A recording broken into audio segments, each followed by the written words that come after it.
Здравейте, приятели! В това видео ще ви обясня как сами да си смените въздушния филтър на Subaru B9 Tribeca 3000 кубика 245 конски сили 2006 година. Първо е желателно да свалите капакът, който е декоративния на двигателя.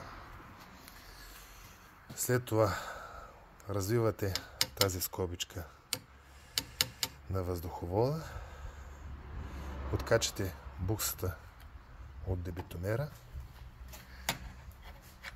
разкачате тези две щипки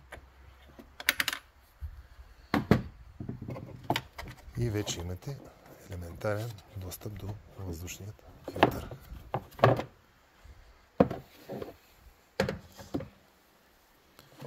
Той се поставя в тази посока.